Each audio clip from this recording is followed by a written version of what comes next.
Saya telah menelepon berbagai orang yang menyebut diri mereka sebagai ulama. Saya bertanya kepada mereka, apakah Tuhan masih berbicara kepada hamba-hambanya pada hari ini? Jawaban mereka adalah sebagai berikut. Saya ingin berbicara dengan seorang alim ulama. Ji, masalah apa yang ingin Anda bicarakan? Berkenaan dengan Tuhan, berkenaan dengan Allah Ta'ala. Pertanyaan saya adalah, apakah Tuhan masih berbicara pada hari ini? Apa maksud Anda? Allah Ta'ala tidak bercakap-cakap dengan siapapun di era ini. Tidak. Tidak ada wahyu Allah. Pintu wahyu telah tertutup. Siapapun yang berpikiran bertentangan dengan itu, mereka di luar Islam. Pertanyaan saya adalah, saya ingin mencari agama di mana Tuhan masih berbicara pada hari ini. Anda mengajukan pertanyaan yang sangat aneh. Tidak, nak. Apa yang Anda katakan? Allah tidak berbicara kepada manusia manapun. Tidak ada orang seperti itu pada saat ini yang dengan siapa dia bercakap-cakap. Setelah itu, wahyu telah berakhir.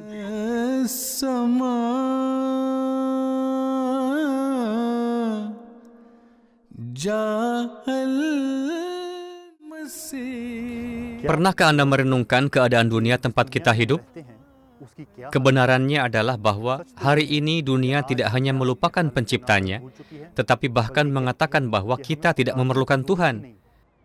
Sampai pada tingkat bahwa bahkan umat Islam hari ini mengatakan bahwa, ya, Tuhan dulu berbicara, tetapi sekarang dia berdiam diri. Orang-orang yang mencari Tuhan dengan hati yang tulus menjadi putus asa, dan mereka tersesat dalam kegelapan dunia hingga Tuhan sekali lagi berbicara. Dan yang mati secara rohani dihidupkan kembali.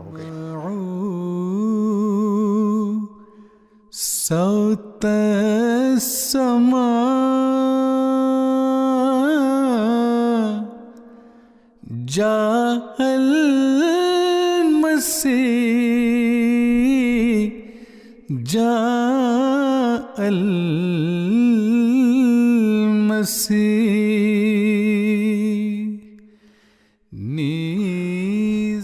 Hari ini seluruh dunia mengatakan bahwa Tuhan tidak berbicara. Pendiri Jemaat Ahmadiyah, Hadrat Masih Maud alaihissalam, tidak hanya mengklaim bahwa Tuhan masih tetap hidup seperti yang pernah ada, bahkan beliau juga membuktikannya. Beliau alaihissalam bersabda bahwa Tuhan masih menciptakan siapapun yang dia kehendaki untuk menjadi penerima firman-Nya. Dia masih berbicara kepada orang yang dengan siapa dia memiliki cinta.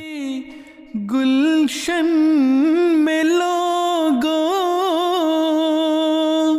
rahat to. Hadrat Masih Maud alaihissalam menyatakan betapa berbahayanya konsep ini, bahwa seolah-olah Tuhan sama sekali tidak berbicara. Dalam syairnya, Hadrat Masih Maud alaihissalam menulis beberapa bait yang saya sampaikan kepada Anda. Beliau bersabda, sungguh keterlaluan untuk mengatakan bahwa sekarang wahyu Allah telah berhenti.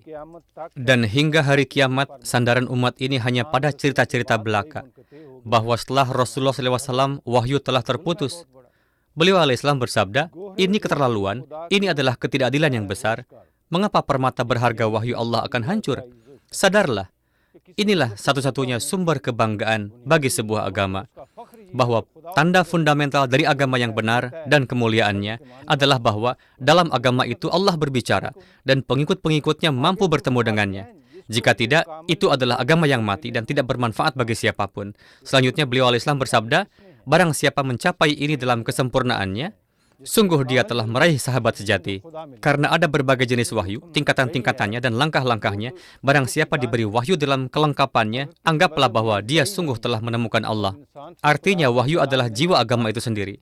Jika dalam sebuah agama tidak ada wahyu, dan Allah tidak bercakap-cakap dengan manusia, maka itu adalah agama yang mati. Manfaat apa yang dapat diperoleh siapapun darinya? Hadrat Masih Maud bersabda, Tuhan kami adalah Tuhan yang masih hidup, sebagaimana Dia hidup sebelumnya. Dia masih berbicara, sebagaimana Dia berbicara sebelumnya. Dia masih mendengar, sebagaimana Dia mendengar sebelumnya.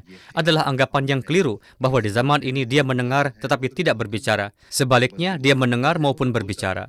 Semua sifat-sifatnya adalah kekal dan abadi. Zaman ke baad ab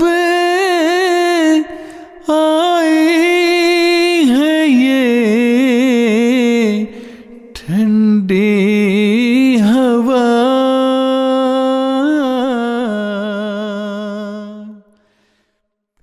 Sabda Hadrat Masih Maud alaihissalam sangatlah jelas bait-bait yang baru saja Anda sampaikan, apakah Hadrat Masih Maud Islam juga menjelaskan sesuatu lebih lanjut mengenai jenis-jenis wahyu atau cara wahyu terjadi?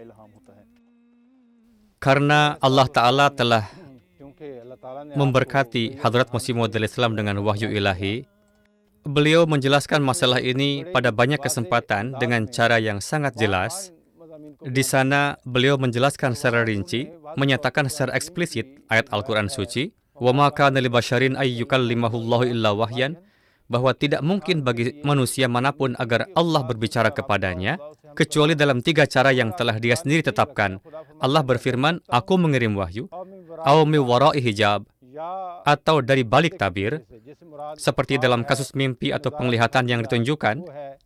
Dan yang ketiga, au yursila rasulan, atau Dia mengutus seorang rasul, yang berarti malaikat, yang menyampaikan pesan kepada siapapun yang Allah kehendaki. Dengan demikian, dalam Al-Quran suci itu sendiri, Allah Ta'ala telah dengan jelas menetapkan ketiga cara wahyu ini. Sekarang, kedua jenis komunikasi ilahi ada pada setiap nabi. Kedua metode tersebut aktif. Kadang-kadang Allah berbicara langsung kepada para nabi. Misalnya, Rasulullah SAW menerima wahyu langsung. Kadang-kadang, beliau juga ditunjukkan mimpi, seperti yang di dalamnya beliau melihat diri beliau sendiri berhijrah, dan mimpi ini terpenuhi dalam bentuk hijrah ke tanah dengan pohon-pohon kurma. Demikian pula Nabi Ibrahim alaihissalam berulang kali melihat dalam mimpi bahwa beliau mengorbankan putranya. Ini juga merupakan bentuk wahyu ilahi, jadi ini mewakili komunikasi dari balik tabir, di mana Allah menyampaikan pesannya secara tidak langsung melalui mimpi atau penglihatan. Metode ketiga adalah Dia mengutus seorang rasul, yaitu Allah mengutus seorang malaikat kepada Nabi. Misalnya malaikat Jibril biasa datang dan membawa pesan bersabda, "Tuhan telah memerintahkan saya untuk menyampaikan pesan ini kepada Anda." Inilah cara Rasulullah SAW biasa menerima wahyu. Demikian pula pesan-pesan dibawa kepada Hadrat Masih Maud Islam dengan cara yang sama.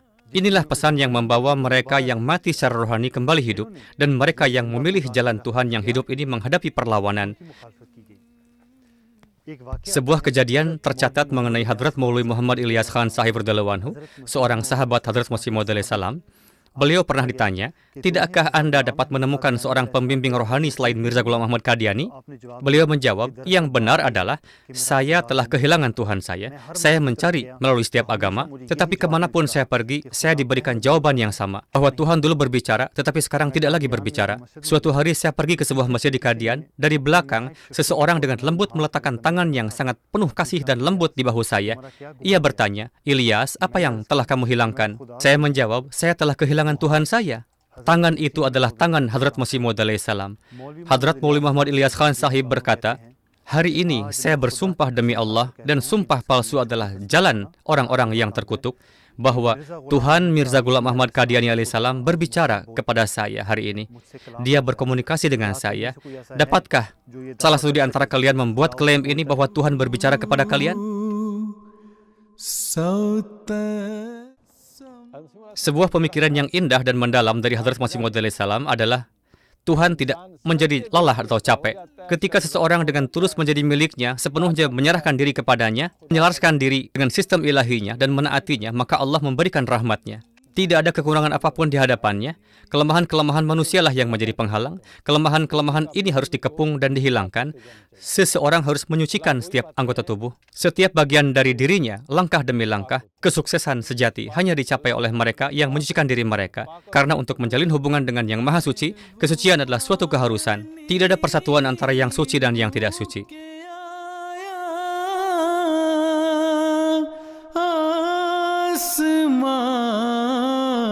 से वक्त पर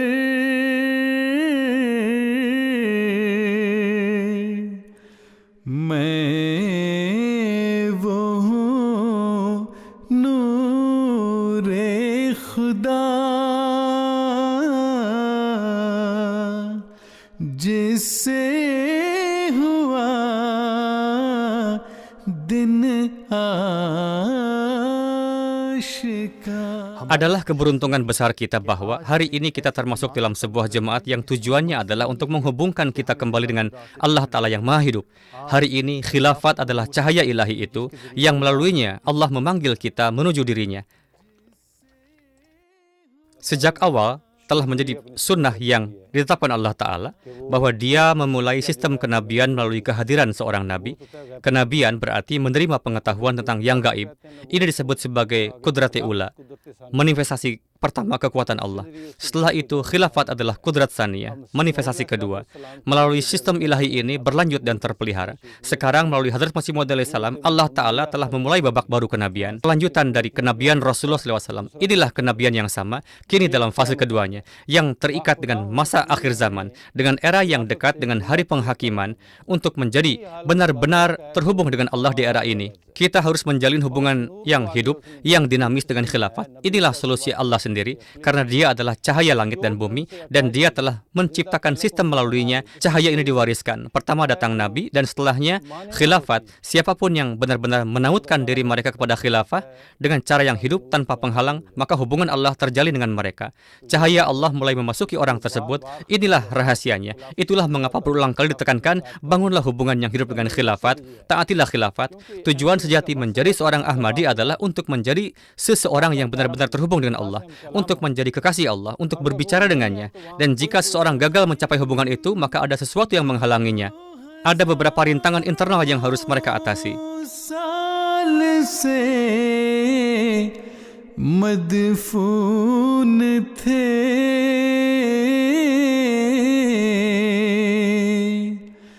अब मैं देता हूँ अगर कोई